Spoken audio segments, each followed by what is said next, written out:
It's a developing picture here this morning. It has now been confirmed in the last few moments that Suella Braverman, the Home Secretary, has been sacked by Prime Minister Rishi Sunak. And in the last few moments, the Foreign Secretary, James Cleverly, has been spotted going inside the famous black door of number 10 Downing Street. I don't know what that means, whether or not his position might change or if he's just going in for a meeting. But the timing is certainly very interesting, and we are keeping a close eye on all of those developments, and we'll make sure you are the first to hear.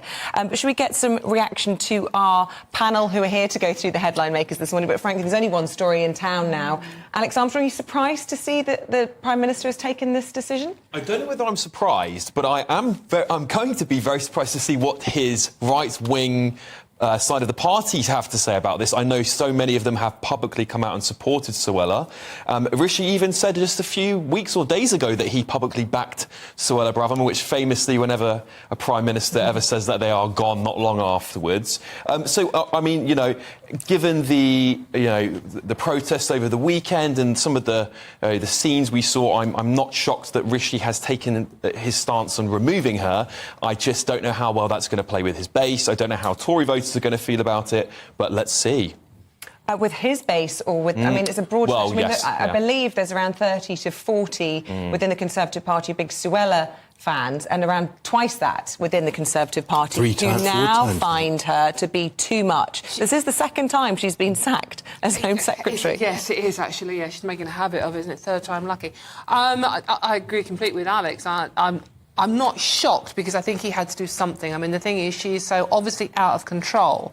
Her rhetoric is out of control. That she's making Rishi Sunak look weak at a time when the Conservative Party and the leader needs to look strong.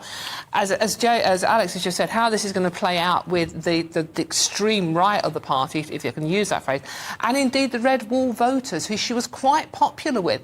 I mean, we saw at the weekend there were lots of people saying, yeah, Suella, she speaks for the silent majority in this country. Well, a lot of them contacting this very programme this morning saying exactly the same thing. And quite embarrassingly, I think at the cenotaph, I think she walked up... With James Cleverly. With James Cleverly, she did, yeah. We should get those pictures and roll them. The wreath yes, together.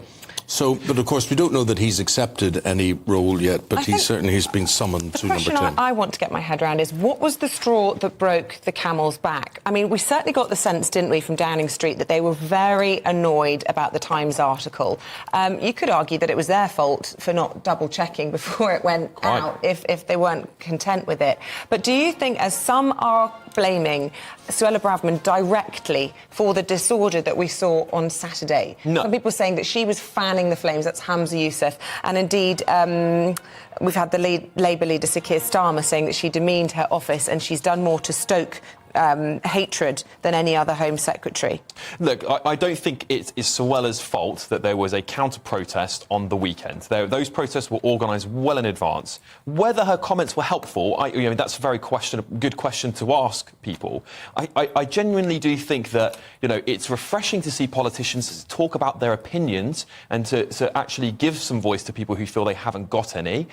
Whether you should do that as Home Secretary is another question to ask. Well, I mean, I think there's a lot of people that like Suella Braverman. I've seen a lot of support for her online, and I know GB News viewers, a lot of them will also like Suella Braverman.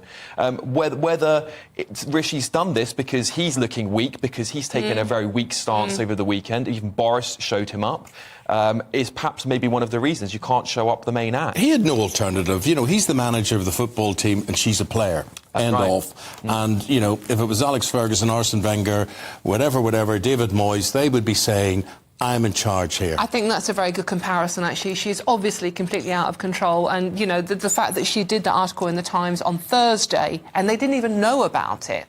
If you are the manager of a football team or running a newspaper, you should know what your key players are up to. Yeah. And they didn't know about that. And, whether she speaks for the silent majority or not, I don't know. But her rhetoric is inflammatory. I think I agree that Policing is done differently depending on the marches, etc. But I think the rhetoric, and I think another thing that was a nail in the coffin for her was the comment about homelessness being a lifestyle choice. Now, whether you are on the right wing or the left wing or in between, I don't think anyone can agree with that statement. And I think that was a very, very dangerous thing to say. I agree, Dawn. I do wonder, given what's coming up on Wednesday with the big court settlement over Rwanda, whether actually she wants to get herself sacked. I wonder whether that's better than losing Apparently this her debate. team have said very much that she didn't want to. Of course they will. But, will this help her if she, at some point is facing a leadership bid after a general election next year? I think probably she's a bit of a martyr now, isn't she, Yes. for a certain faction within the party.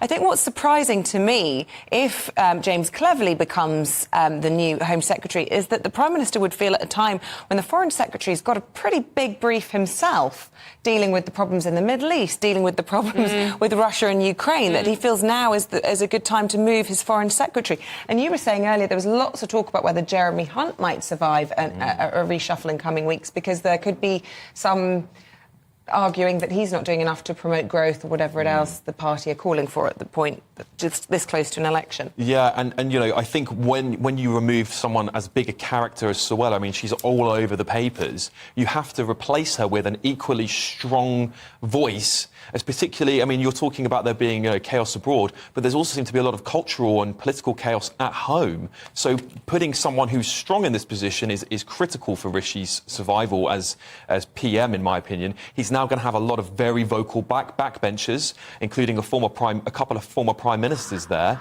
So, he does need to strengthen up his front bench.